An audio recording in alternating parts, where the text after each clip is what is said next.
কি রে খবর কি? আর বলিস না রে, সংসারে এত চাপ মাথায়, কিছু ভালো লাগে না। খৈনি মানত খাই, খৈনি খাবি?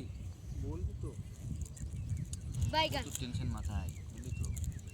পয়সা না থাকলে আজকাল কেউ দেখে না রে। পয়সা হলো সব কিছু। দুনিয়ায় পয়সা না থাকলে কেউ নেই। আর কি করি? কাকা তুমি খৈনি খাচ্ছ? জানো খৈনিতে কতটা ক্ষতিকারক? খৈনিতে মৃত্যু পর্যন্ত হতে পারে। আরে মারা ঠিকই বলেছে কথাটাও, তা আমার এতদিন ভুলে গেল খাওয়া। মারা খৈনি খাবো না ভাইপো, তুই আমার চোখ খুলে দিলি ভাইপো। মারা খৈনি আজকে থেকে খাবোই না মারা। ছ্যা চল চল ভাইপো, তুই আমার চোখ খুলে দিলি ভাইপো। তোর আর কাকাকে কোনোদিন দেখলি খৈনি ভাইপো। খাবে না। ঠিক আছে, ঠিকই বলেছিস রে ভাইপো, ঠিকই বলেছিস। কথাটা চোখ খুলে দিলি ওর।